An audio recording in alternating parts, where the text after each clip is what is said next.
వాళ్ళే లోపలికి వెళ్ళి దొంగ ఓటు వేయడము.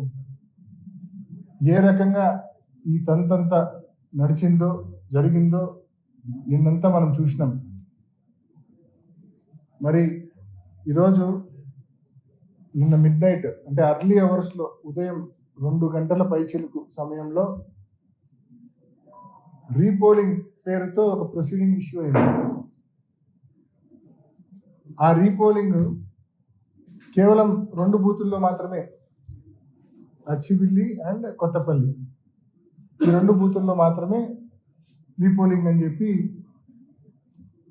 మేము ఎన్నికల కమిషన్ను చాలా స్పష్టంగా అడిగాం. 15 బూతుల్లో రీపోలింగ్ జరపాల్సిందే, కేంద్ర బలగాలతో మీరు మళ్ళా రీపోలింగ్ ఈ బైపోల్ కండక్ట్ చేయాల్సిందే అని చెప్పి ఎన్నికల కమిషన్ అడిగినాం అండ్ కోర్టును కూడా ఆశ్రయిస్తా ఉన్నాం. కేవలం కంటి తుడుపు చర్యగా దొంగోట్లు పడినాయి ఆ 2 చోట్ల అని చెప్పి రీపోల్ కండక్ట్ చేయడం అనేది ఎన్నికల కమిషన్ కోర్టుకు చెప్పడానికి ఒక కారణంగా చూపించేదానికే పెట్టినట్టు మాకు అనిపిస్తా ఉంది. దీంట్లో ఎటువంటి శాంటిటీ లేదు. ఎందుకంటే ఇట్ ఈస్ క్రిస్టల్ క్లియర్. 15కు 15 బూతుల్లో 15కు 15 బూతుల్లో మొత్తం పడ్డవన్నీ కూడా దొంగ ఓట్లే. మా ఏజెంట్ని లోపలికి రానిలేదు. మందలు తెలుగుదేశం పార్టీ కార్యకర్తలు, అంత జిల్లా వ్యాప్తంగా ఉన్న కార్యకర్తలు అందరూ పులివెందుల మండలం మీద పన్నారు. చిన్న మండలం 15 బూతుల మీద పన్నారు. సో అన్ని బూతుల్లో ఈ మాదిరి దొంగోట్లు పడినప్పుడు నిన్న నలపరెడ్డిపల్లె ఎన్ని ఆధారాలతో సహా, ఎర్రిపల్లె ఎన్ని ఆధారాలతో సహా బయటకు వచ్చినాయి. ఎర్రిపల్లెలో ఈ కమలాపురం లేసింది, నలపరెడ్డిపల్లెలో జమ్మమడుగులు లేసింది, ఆధారాలతో సహా బయటకు వచ్చినాయి. ఇంత క్రిస్టల్ క్లియర్గా ప్రూఫ్స్ ఉండగా మీరు కంటి తుడుపు చర్యగా కేవలం 2 బూతులతో పెడతా ఉన్నారంటే అసలు ఈ డ్రామా ఎందుకు మీరు చేస్తా ఉన్నారనే ప్రశ్నలు కూడా తలెత్తుతా ఉన్నాయి. బహుశా ఈ 2 బూతుల్లో దొంగోట్లు వేసేటప్పుడు ఆడవాళ్ళ పేరుతో కూడా మగవాళ్ళే దొంగోట్లు వేసేసి ఉంటారు. దాన్ని కవరప్ చేసుకోవడం కోసం ఈరోజు ఈ రీపోలింగ్ అనే డ్రామా ఏమన్నా తీసుకొచ్చారా? లేకుంటే వైఎస్ఆర్సీపీ కోర్టును ఆశ్రయిస్తామని చెప్పింది, కోర్టును ఆశ్రయిస్తే మనం చెప్పుకోవడానికి ఏదో ఒక కారణం ఉండాలి కదా అని చెప్పి ఈ రీపోలింగ్ డ్రామాకు తెరదీశారా? సో ఏది ఏమైనా 15 బూతుల్లో కేంద్ర బలగాలతో రీపోలింగ్ జరపమని చెప్పి ఇప్పటికే మేము ఎన్నికల కమిషన్ అడిగాము, కోర్టును కూడా ఆశ్రయిస్తా ఉన్నాం. మరి తప్పకుండా మా స్టాండ్ అదే. ఈ మాదిరి రీపోలింగ్ పేరుతో కేవలం 2 బూతుల్లో రీపోలింగ్ పేరుతో డ్రామాలకు ఈ ట్రాప్లో మేము పడదలుచుకోలేదు. కాబట్టి ఈ ఎన్నికలు మీరు చెప్తున్న ఈ 2 బూతుల్లో రీపోలింగ్లో మేము పాల్గొనదలుచుకోలేదు. మేము బహిష్కరిస్తా ఉన్నాం ఈ రీపోలింగ్ను.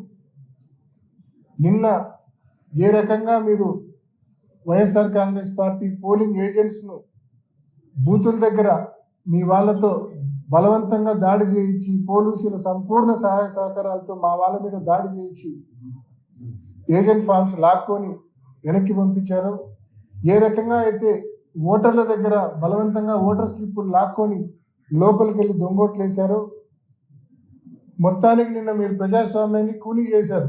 మొత్తం 15 బూతుల్లో కూనీ చేశారు.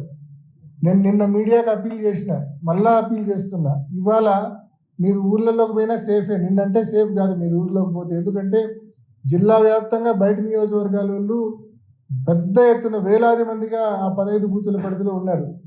నిన్న మీరు పోతే మీ కెమెరాలు ఎరగొట్టే పరిస్థితి, మీ ఫోన్లు ఎరగొట్టే పరిస్థితి ఉన్నది, వాస్తవం. మీరు నిన్న పోలేకపోయిన మాట వాస్తవం. నిన్న మండలంలోకి, పులివెందుల మండలంలోకి ఈరోజు వాళ్ళంతా ఏ ఊరికి వాళ్ళ ఊరికి వెళ్ళిపోయి ఉంటారు. ఈరోజు వాళ్ళు నిన్న రాత్రికే వాళ్ళందరూ వాళ్ళ ఊర్లోకి వెళ్ళిపోయి ఉంటారు. ఈరోజు పులివెందుల మండలంలో ఆ 15 బూతుల పరిధిలోని 6 పంచాయతీలకు వెళ్ళి దయచేసి రిక్వెస్ట్ చేస్తా ఉన్నా, ప్రజలను అడగండి మీ గ్రామంలో పోలింగ్ ఎలా జరిగింది, మీరు ఓటు వేసారా, ఒకవేళ ఓటు వేయకపోతే ఏ కారణం చేత ఓటు వేయలేదు అని చెప్పి ప్రజలను అడగండి. నేను చెప్పే కారణాలు కరెక్టా కాదా అనేది మీకు ప్రజలు ఇచ్చే రిప్లైలోనే తెలుస్తుంది. నేను చెప్తున్న ఈ ఓటర్ స్లిప్పులు లాక్కొని దొంగోట్లు వేయడం అయితేనేమి, బలవంతంగా ఏజెంట్ ఫారాలు చించి మా ఏజెంట్లను బయటికి పంపించడం అయితేనేమి, ఇటువంటి కారణాలు ఏదైతే నేను చెప్తున్నానో ఇవి వాస్తవమా కాదా అనేది ప్రజల దగ్గరే మీకు తెలుస్తుంది. కాబట్టి once again I'm appealing the media, దయచేసి మీరు వెళ్ళి ఊరూరా ప్రజలతో ఇంటర్వ్యూ తీసుకోండి, అడగండి, ఒక చిన్న సర్వే మాదిరి కండక్ట్ చేయండి. ఎందుకంటే ఎందుకు ఇంత స్పెసిఫిక్గా చెప్తా ఉన్నా అంటే, ఈరోజు పులివెందులలో ఒక కొత్త సంస్కృతి చంద్రబాబు నాయుడు గారు ప్రవేశపెట్టారు. చాలా భయంకరమైన మోడస్ ఆపరండి ఇది, అంటే భయంకరమైన ఆపరేషన్ ఇది. ఒక కొత్త సంస్కృతి ఇది, ఎప్పుడు దేశంలో ఎక్కడా జరిగిండదు ఈ మాదిరి. ఉప ఎన్నికల్లో ఇంత పెద్ద ఎత్తున, మామూలుగా సహజంగా గతంలో రిగ్గింగ్లు మనం ఎప్పుడో 20 ఏళ్ళు 25 ఏళ్ళ క్రితం చూసింటాం. కానీ రిగ్గింగ్ అంటే ఏంది?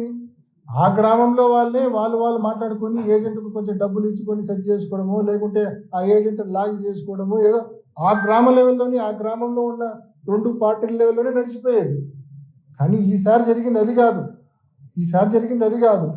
ఒక గ్రామ వైఎస్ఆర్సీపీని, ఆ గ్రామంలో ఉన్న వైఎస్ఆర్సీపీని ఎదుర్కోవడానికి జిల్లాలోని తెలుగుదేశం క్యాడర్ మొత్తాన్ని బూతుల దగ్గర పెట్టాడు చంద్రబాబు నాయుడు. ప్రతి బూత్ దగ్గర మందలు టీడీపీ క్యాడర్ ఉండి ఇంకా లోపలికి పోనిచ్చే పరిస్థితి లేదు. ఇది చాలా డేంజరస్ మోడస్ ఆపరండి, చాలా భయంకరమైన ఆపరేషన్ ఇది. కాబట్టి తప్పకుండా ఈరోజు పులివెందుల్లో ఈ ఆపరేషన్ చంద్రబాబు నాయుడు గారు చేసినారు. రేపు మరొక చోట చేసి ప్రజాస్వామ్యాన్ని పూర్తిగా కూని చేసే పరిస్థితి ఉంది. కాబట్టి ఇక్కడ జరిగిన నష్టం మరొక చోట జరగకూడదు. ఇక్కడ కూని అయిన ప్రజాస్వామ్యం మరొక చోట కూని కాకూడదు. మరి అలా జరగాలంటే తప్పకుండా ఇక్కడ జరిగిన నష్టాన్ని రాష్ట్రం మొత్తం మేము చెప్తే కన్నా, మేము పొలిటికల్ పాయింట్ ఆఫ్ వ్యూ అనే అంటారు, అదే మీరు న్యూట్రల్గా సర్వే చేసి చెప్తే కన్నా దానికి మోర్ యాక్సెప్టెన్స్ ఉంటుంది. కాబట్టి మరీ మీడియాని రిక్వెస్ట్ చేస్తా ఉన్నా, తప్పకుండా ఈ ప్రక్రియ చేయమని చెప్పి కోరుకుంటూ, మరొకసారి ఇవాళ జరుగుతా ఉన్న ఏదైతే రీపోల్ అనే ఒక డ్రామాని ఏదైతే పెట్టారో ఆ డ్రామాలో మేము ట్రాప్లో పడదలుచుకోలేదు, దాన్ని పూర్తిగా మేము బాయ్కాట్ చేస్తా ఉన్నాం.